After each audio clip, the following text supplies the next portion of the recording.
Coming up on the ESPN Sportscenter, the leaderboard at the U.S. Open looked like a Long Island Expressway traffic jam today. We'll tell you who emerged from the pack. In baseball, we had first-place showdowns in both leagues. We'll show you how the Red Sox, Rangers, Astros, and Mets made out. And gentlemen were starting their engines in Oregon, Michigan, and north of the border in Canada today. We'll have highlights as they raced for the checkered flag. Those stories and more coming up next on the ESPN Sportscenter.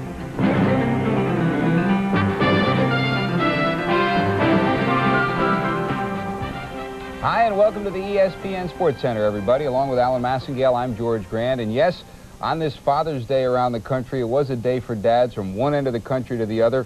We just saw Mario Andretti come up with a big Father's Day victory, and on the other end of the country in Long Island at the U.S. Open, it was another day for a seasoned veteran. That's right, and Ray Floyd is still a long way from the senior tour, but at age 43, 9 months, he is the oldest champion ever in the 86 years of the U.S. Open, and that says quite a lot. Of course, the comparisons will be made in what's being called the springtime of the senior citizen. Jack Nicklaus at 46 wins the Masters. Bill Shoemaker at 54 rides the winner at the Kentucky Derby, and Ray Floyd wins the U.S. Open. But Floyd proved he still has a lot of golf left. He was 5th on the money list in 1985, and today, when the leaderboard was crowded and no one seemed to want to make the move, Floyd, with his savvy and determination, took charge of this tournament. Now, third-round leader Greg Norman faded early. He was unable to take charge as he has hoped. On 3, Norman will miss this par putt. That was an indication of how his day was going to go. Now, then Ben Crenshaw birdies a long one on the par 4-6 to get even par, and then tied with Hal Sutton for the lead. A bit later on the par 5 fifth, Hal Sutton birdies for about 4 feet. A 4-way tie at level par at this point. Half an hour later, the leaders have all bogeyed as first-round leader Bob Tway comes briefly to the forefront. His approach to 8 sets up a birdie here to go to even for the sole lead. Ahead to 15, Chip Beck way down there. Rolls in a long birdie to go 1 over to share the lead with 7 others now. Then Ray Floyd on number 11 birdies to create a 9-player logjam at the top. +1 back on 9. Sutton rolling it. Birdies it to go to even par and lead briefly. Payne Stewart following a birdie on 11 that got him to even par from the rough on 12. Gets the ball up out of the rough and comes in there nicely. Very cozy on a blind approach shot. Stewart then steps up. Looks like he might take charge. He's got an 8-footer. He gets the birdie. The outright leader at 1 under. On 13, Floyd now. He starts to make his move, sitting at +1. Fires the approach. And watch it come in. Just a few feet from the pin, the birdie here got Floyd to even par. Meanwhile, Stewart has bogeyed 13. Stewart for par on 14. He's out of it now. He leaves it out to the right, which means Floyd leads by himself. It's hard to catch Floyd when he's in the front, as he's proven over the years. On 16, Floyd's 3rd shot. Just a long pitch to this par 5. Finishes within birdie range. Then Ray Floyd. This is the one they will remember, to go to 1 under for a 2-stroke lead. 2 steady holes later, Ray Floyd is on 18. A nice, easy tap in for par to capture his 4th major championship. He finishes at -1, picks up $115,000, but the important thing is Ray Floyd said he felt like he was running out of time. Out of 22 attempts, he had been only in the top 10 twice at the U.S. Open. He's won 1 Masters, 2 PGA. Now he's after the British Open to complete a Grand Slam sweep in his career. With a 66 today, Ray Floyd wins the championship. Lanny Watkins had 65, as did Chip Beck. Lee Trevino, we thought he might be the old man story of today, but he hung back there at +2. Hal Sutton +2. Ben Crenshaw shot 69 today, and Payne Stewart also finishes at +3. Just about the only person at Shinnecock, it seemed, who had no chance to win today, will never, ever have a chance to win. SportsCenter's Chris Berman, George. He brought his clubs there, and I think he needed the clubs to get through the rough just to get to the course. Chris, you were a part of history today. You must have enjoyed it. Yeah, I was part of history. It was the wildest finish, George and Alan, that USGA officials can ever remember, as far as 10 names being atop the leaderboard at 4 o'clock Eastern Time, about an hour and a half after the final twosome of Norman and Sutton had teed off. It was crazy. It looked like we were going to have 5 twosomes tomorrow in the playoff. But all of a sudden, the seas parted, and Raymond Floyd was the guy that came marching through. The final 9 holes destroyed everybody. You know all the names. You just saw the names that were on the leaderboard that had a shot to win this thing. But one by one, it might have been at 10, it might have been at 12, it certainly might have been at 16, it might have been at 17, or that very awfully difficult hole 18. One by one, the names fell, the scores rose, and Raymond Floyd was left by his lonesome, hitting shots better and better as he approached the clubhouse. You'd mentioned already that he is the oldest man ever to win a U.S. Open championship. He says, I still want to do these things. I still have interest. That's why I'm out here. And Raymond Floyd, obviously for him, patience paid off. It's been a lot of years. It's been a lot of work. I've enjoyed what I'm doing. I don't mean that the work has been superfluous. You know, I've really enjoyed my career. I have still great desire. I think that's what it takes. I think what happens with fellows up in the 40s, they've lost desire, they've accomplished a lot of things, and the desire isn't there any longer, but I still have a tremendous desire to perform well, and as long as I can keep that desire, I should be able to be competitive. The final 9 holes, everybody blew up except you. And you're hitting shots better every hole, and it destroyed everybody else. What was going on? Well, I just had my rhythm. I felt very confident. I had been playing very well the last 2 months, tee to green. I haven't been putting terrifically well, but today I didn't putt, you know, really well, but I made a couple key putts, and I putted well enough, and that's the key, bottom line. What happened out there? No, I just flat, you know. Everything got off to, when I 3-putted the 3rd hole, it was just flat after that. Just the putt, I really didn't feel comfortable. Even though I felt comfortable playing, it just, the whole day seemed to be like blah, you know, and it was hard to get it going. I guess that happens sometime. It is awfully difficult to lead a golf tournament for 3 rounds. You can see behind me the sun has gone behind the clouds. It hasn't quite set yet, but it is obvious here at Shinnecock Hills that the sun never sets on those golfers who are 40 years and over. The story began at the Masters with Jack Nicklaus. The story continues here at the majors at the U.S. Open with Raymond Floyd. You don't want to call them senior citizens, but when you see youngsters like Randolph and Verplank having a shot at this thing, and Bob Tway will be around for a long time, then maybe by comparison, Raymond Floyd is a senior citizen. But he relied on all that guile, on all that experience through the years to gut him through this U.S. Open. Raymond Floyd was definitely a champion. We weren't sure whether anybody would break par here, but Raymond Floyd took care of that. As for Greg Norman, he said, there will be my critics. Again, I had a shot. This was my tournament. It was a major tournament, much like the Masters earlier this year, much like the U.S. Open a couple of years back when he lost the playoff to Fuzzy Zeller. But Greg Norman will be back. He will win. Ray Floyd said, Norman has plenty of time. I was running out of time. Raymond Floyd doesn't look like he's running out of time now. He says, I'm 3/4 of the way ready. I need a British Open. It could happen in 5 weeks. That's the scene out here, gentlemen. And yes, it is still windy. Okay, Chris. Thanks a lot. Good job out there. We look forward to getting you back here at Sportscenter. And, of course, I think the point that he just made is very true. It takes that savvy. It takes that experience in these tournaments. Ray Floyd, as he said, the seas open and he came marching through. I think you can look at 2 things. Either it's the pressure or it's the course. And I think it was more the pressure today than the course, because in addition to the fine round that Raymond Floyd had today, there were some other athletes who had tremendous rounds. We talked about Lanny Watkins, who had a 65. That was a course record. Also, Chip Beck had a 65, and Mark Calcavecchia also had a 65. So 3 athletes had course record scores today. So the course, yes, it was a bit windy, but it didn't eat everybody up and spit them out the way it had earlier in the tournament. Some other notables that we should report on at the U.S. Open Championships. Here's Greg Norman's final total, +5 after he led after the 2nd and 3rd rounds, finishing at 285.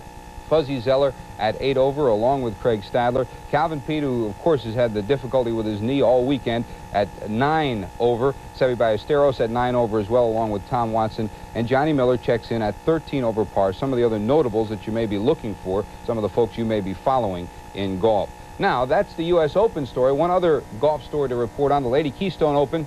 It just ended a few minutes ago.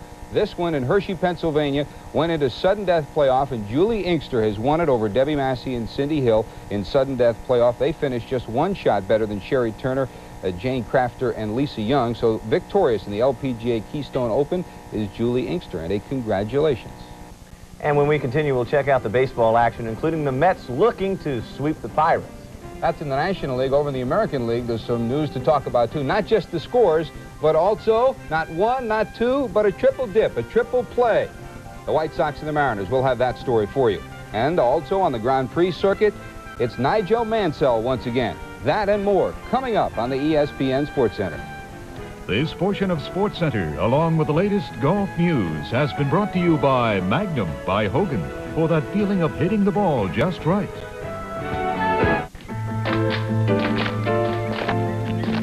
It's why you play the game, why you'll be out this weekend and the next. It's that one moment, that feeling of hitting the ball just right. Introducing Magnum from Hogan.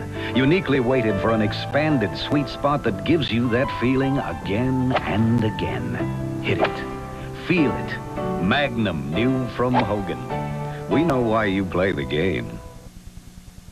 Where do you go for a great burger? Ask anybody. Right up the road, left at the sign. My way, your way, one at a time. Burger King broils over flames for a taste more like a backyard barbecue. The way a burger should be. Ask anybody. This is a Burger King town.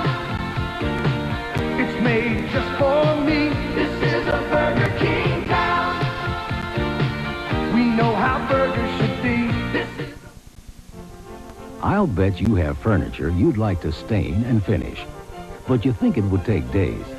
Not so. With Deft, you can finish the finishing in hours, not days. Deft dries in 30 minutes, can be recoated in 2 hours. Looks nice, doesn't it? Deft, so you can finish the finishing in hours, not days.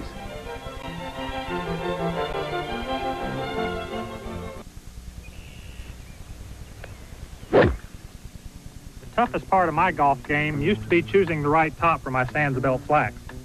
The slacks with the patented waistband. But Mark Scott has changed all that. Mark Scott has designed shirts and sweaters that perfectly match every pair. With Mark Scott shirts and sweaters, I can create a whole wardrobe from just a single pair of slacks.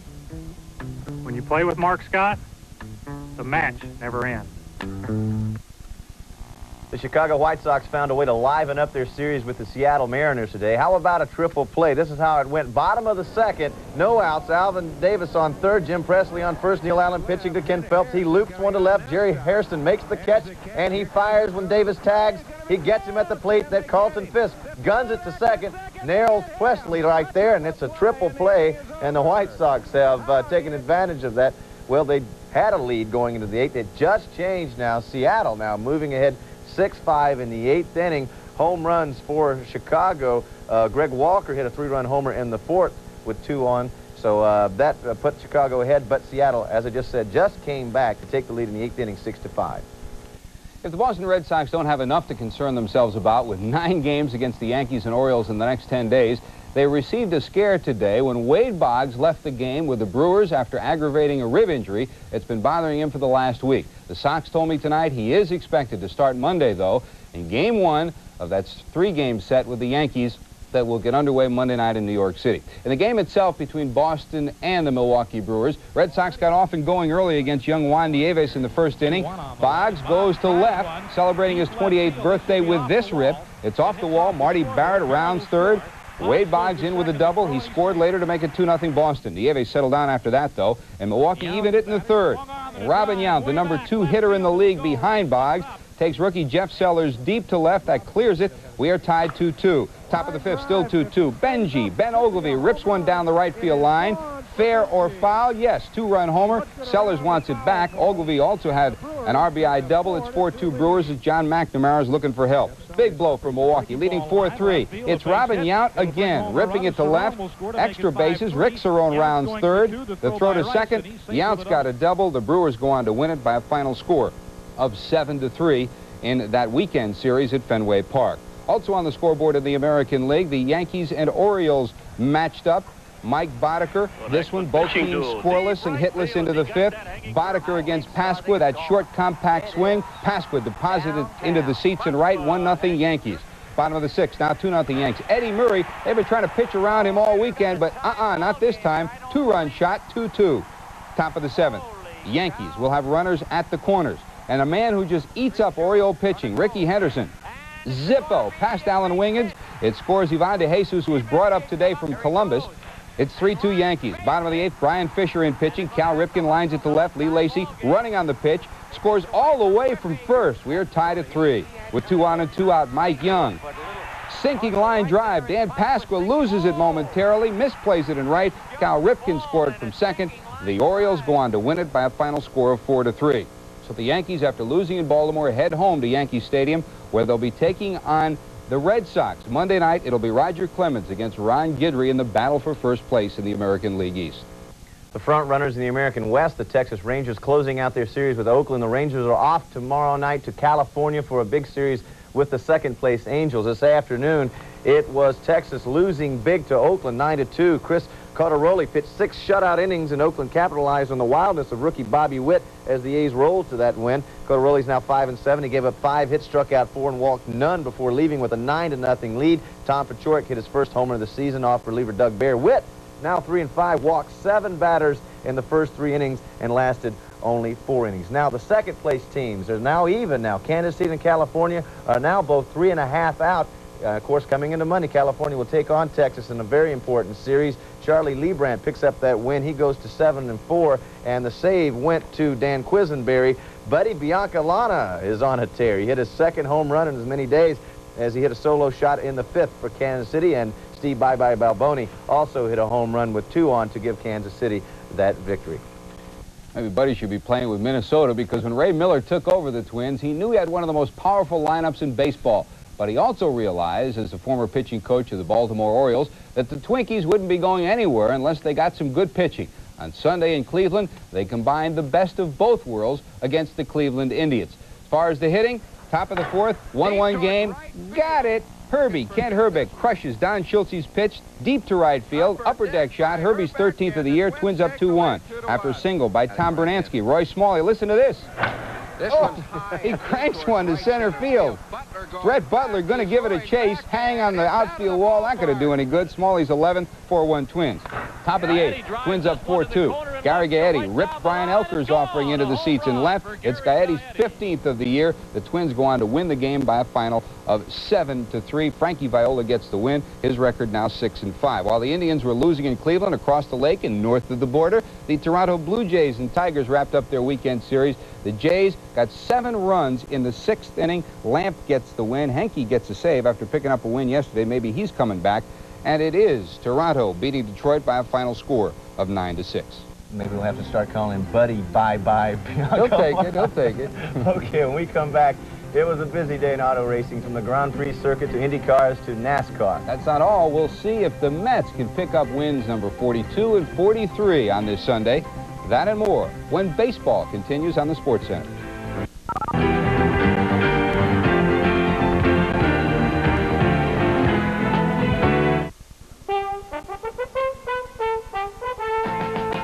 The season's just begun, and there's still time to be a part of the St. Louis Cardinals Baseball Network. Catch the Cards in action as they chill down the hot Houston Astros, bust our rivals, the Chicago Cubs, send the Expos home showless, or steal a win from the Pirates. All from the comfort of your home, where you're never far from the refreshment stand. Call Continental Cablevision today and sign up for the Cardinals Baseball Network. Burgerama and Movie Rentals, do you have Ghostbusters? Oh, okay, thank you. Parisian Dog Groomers and Movie Rentals, do you have Oh, you don't? Joe's Garage and Movie Rentals, do you have... Who you going to call for the best entertainment with the least hassle? Continental Cablevision, that too. Subscribe to HBO, Cinemax, Showtime, and the Disney Channel. Then sit back, forget the phone, and be entertained. Continental Cablevision, do you have... You do? Great!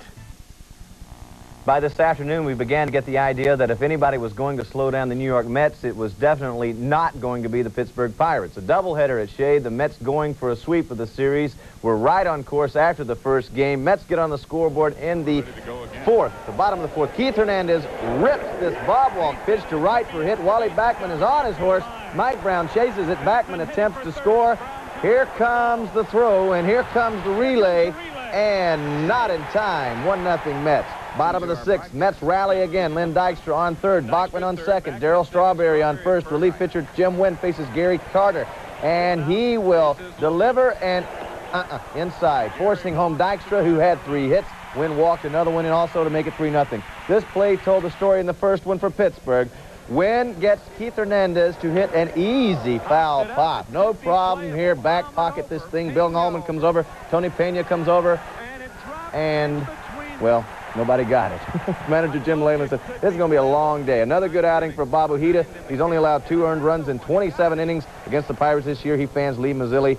His record now is 8-2, 4-1 Mets in the first one. Ojeda scattered 9 hits. In Game 2, it is now in the 7th inning. The Mets ahead of Pittsburgh. The Mets have gotten home runs from Carter, and I believe Carter is one of the home runs. So they're up ahead 7-5 in Game 2 of that matchup. Now, Montreal and Philadelphia. Herb Winningham hit a home run in the 3rd inning. Winning pitcher Andy McGaffigan, he went 6.5 innings with 4 hits. The save goes to Jeff Reardon. The Expos in 2nd place, but 10 games out, 10 out first behind New York coming into Sunday.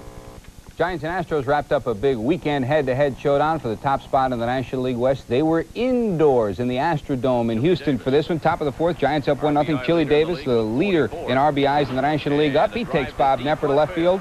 This one will go off the wall. Jose Cruz, Jeff Leonard comes around to score. Billy Hatcher's throw will be beaten by Davis at 3rd. He'll come in with a triple, and the Giants have a 2-0 lead.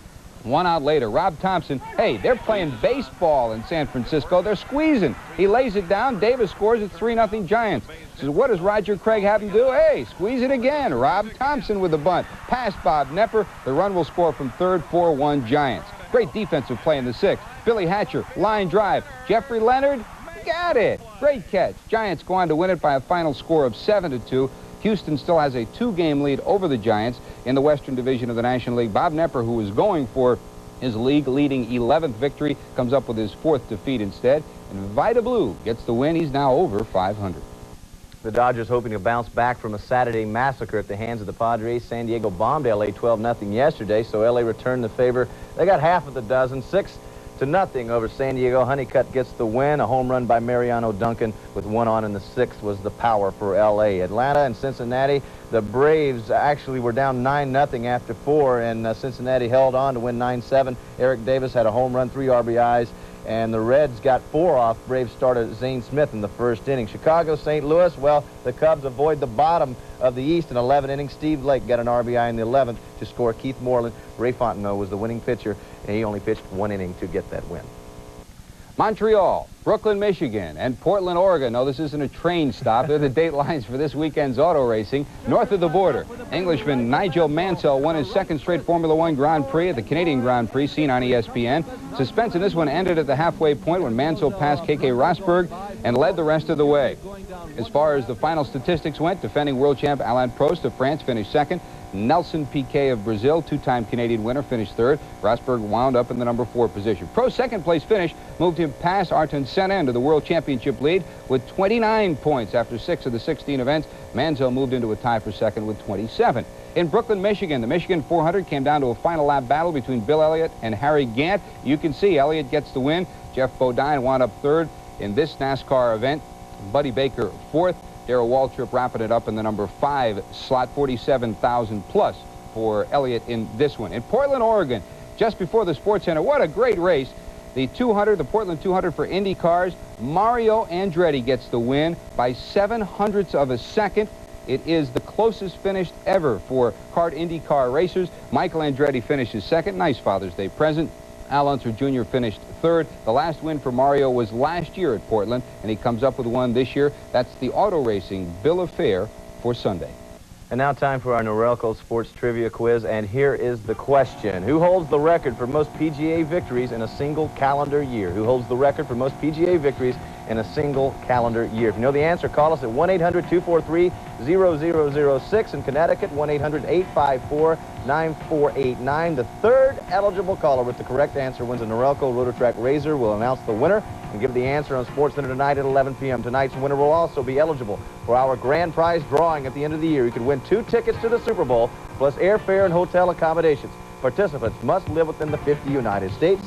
For a set of the complete contest rules, send a self-addressed stamped envelope to Rules, ESPN, 355 Lexington Avenue, New York, 10017.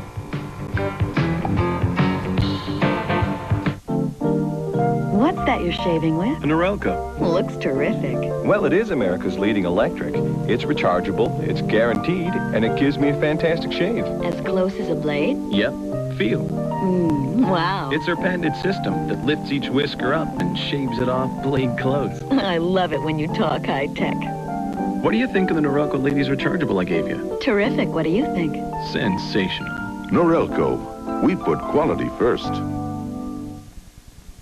You're growing, America, and so are your copying needs. That's why Konicka's Royal Copiers are built tough, with all the features you demand for future growth.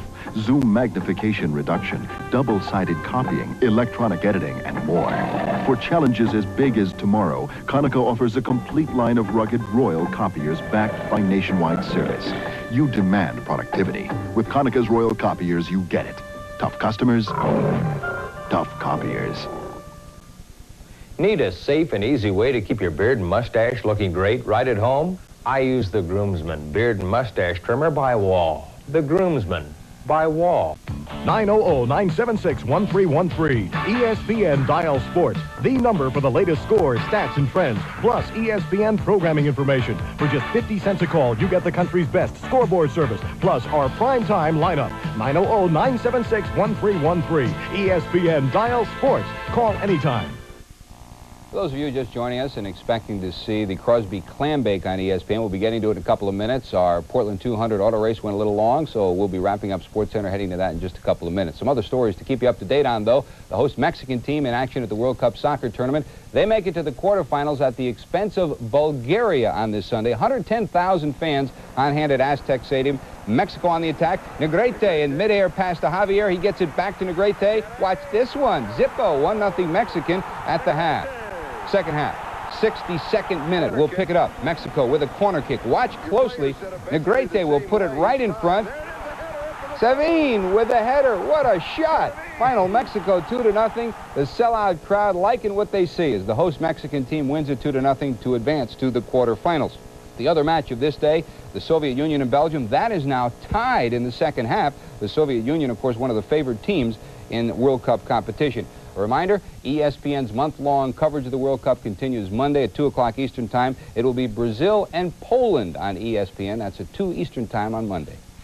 The following tennis report is brought to you by Moet, France's best-loved champagne. Jimmy Connors may not be able to compete in this year's Wimbledon. He has suffered an injury that may limit his ability to perform. It certainly did today. He had to withdraw in the second set of the finals at the Stella Artois Grass Court Championships in London. He retired with a pulled groin muscle. We'll have to keep an eye on that injury. 4 of the last 5 winners at the Queens went on to win the championships at Wimbledon, and that's certainly what Tim Mayotte is hoping. Connors had problems from the beginning today. At the Edgbaston Cup in Birmingham, England, Pam Shriver picks up $21,000. This is her 3rd victory in a row there for Pam Shriver.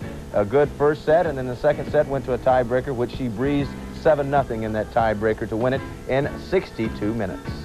This portion of Sportscenter, along with the latest tennis news, is brought to you by Moet, France's best-loved champagne.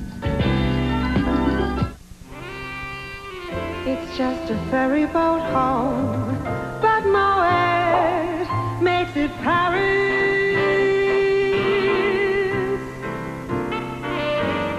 It's just a view you've seen 1,000 times, but Moet makes it Paris. Life can be more than every day. Life can be anything you say. France's best-loved champagne. Moet makes it Paris. And unfortunately, that's the weather picture for tonight.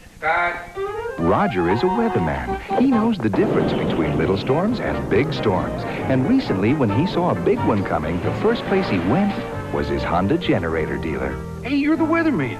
I need a real good generator. And by the time the storm hit, Roger was prepared. The Honda generator, because you never know what the weather will bring. The world champion Chicago Bears, maybe the most awesome team in NFL history. Friday, ESPN celebrates their Super Bowl season with highlights of the men who refuse to lose. The 1985 Chicago Bears. Friday night at 7:30 Eastern on ESPN. ESPN puts you inside the PGA Tour with a special U.S. Open edition. Relive all the magic moments. Tuesday night at 11 Eastern on ESPN. George, the White Sox got the triple play, but Seattle has the lead, 10-5 in the ninth inning. If you missed Raymond Floyd's championship at the U.S. Open, you can see the final round again on ESPN, 9:30 a.m. Eastern Time on Monday morning. It's a great final round. Enjoy it. Next Sports Center at 11 Eastern, I'm George Graham. And I'm Alan Massengale. Thanks for being here.